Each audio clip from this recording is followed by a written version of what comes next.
the Irish language, a lot of people don't understand this too, but the old Gaelic order spoke Irish.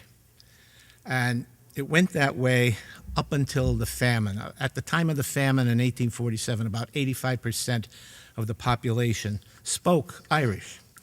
And the term beyond the pale is where the English had the influence. So a little area around Dublin was called the Pale.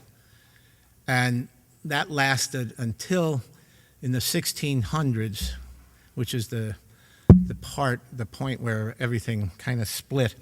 The old Gaelic order fell apart in 1603 in the south of Ireland in the Battle of Kinsale. And a lot of the earls and the wealthy people had to flee to France.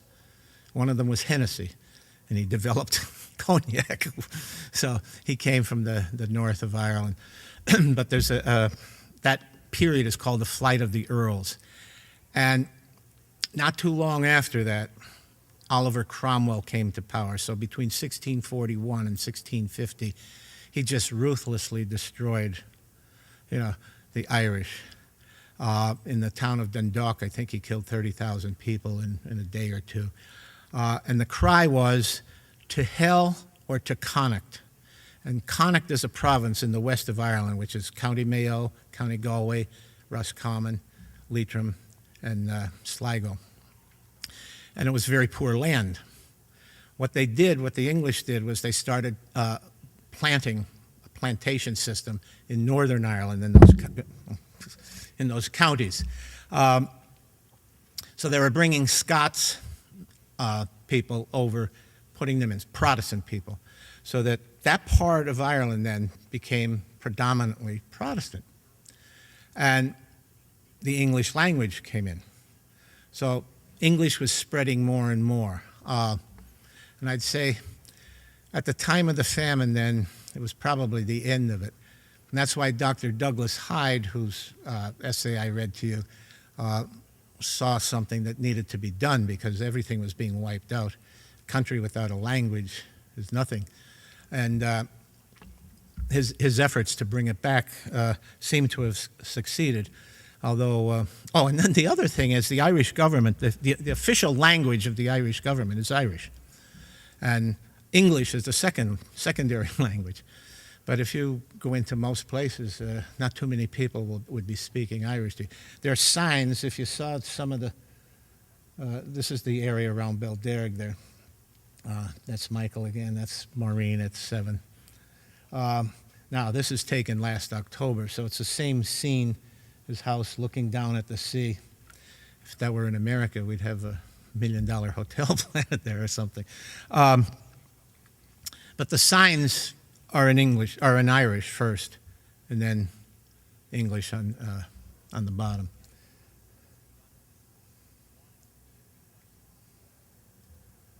So they had, as I said, the Return to Childhood tour. They had a great time. I have this picture here because whenever you go and visit somebody, you can't just say, hello, I'm going down the road. No, you have to have what they say, tea. So she's the next door neighbor to my cousin Michael Naughton's house. And Maureen knew her daughter when she was there, when she was 8 years old and all that. So we just stopped to say hello. And we ended up being there for 2.5 hours. You have to have tea. She puts on the tea, makes cake, brings out the cake and the sandwiches and all that. And it's just a custom. This is her husband. And then there's another area, Achill Island. The definition is it's an island, but it's only about the width of Vine Street from the mainland to the island. But there's an area there called Keel Strand. And this was a shot when we were there, when Maureen was a kid. Now, these guys, the Bag of Nails, that's their name, met them at Harvey's Lake in the early 80s, I guess. King's College had they still do, I guess, have a program where they bring Irish teachers over for 3 weeks and so. And I knew this guy, Doc Murphy, who introduced me to these guys. And this was taken in Mullingar in County Meath. we almost had a problem there because it was a Sunday and we were in there. And if you're caught, you're fined £5. It's very cheap, but anyway, they don't want to be caught in the bar when it's illegal, when the time is up. And you're called a found-on. If you're a found-on, you get fined. So I met them a year later in Dublin, and we had a few drinks. And then they came to Scranton and stayed at our house for a crazy, crazy weekend. This guy, Paddy Tighe. And another thing, they have an illegal whiskey called Poteen, P-O-T-E-E-N. And it's illegal to sell and all that. It's even illegal to make it for yourself. But everywhere I'd go out in the country, they'd say, have you had any Poteen or had any of the good stuff or stuff like that? And I'd say, well, Paddy, when I go to visit Paddy, he always gives me some. And they'd say, oh, that's good, because he doesn't sell it. He makes it for himself. So that way, it's going to be good. If you're selling it, you're going to water it down or something, But we've had many times there. There he is there. I'm looking at the clock. I wanted to read it. Austin Clarke has a poem called The Lost Heifer, which sums up the feelings of Ireland. The heifer became the metaphor for Ireland and all that. If we have time, I'll read it, but I'd like to get through these. This is Heather. Right? Lacken Strand, which is in Mayo. This is a shot in 1967 that I took out of Moran's Hotel where I had stayed. When I first got there, I'm walking up O'Connell Street, and I'm trying to find Moran's. And I asked this guy, and he said, well, you go up to the statue, but it's not there, and turn right.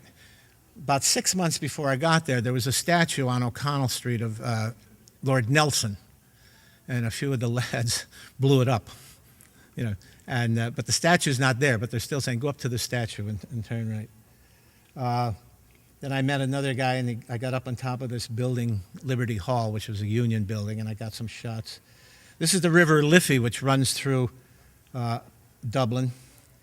And this O'Connell Street there, crossing the river, it's the only bridge that's wider than it is long, the length. The width is bigger than the length. And there he is.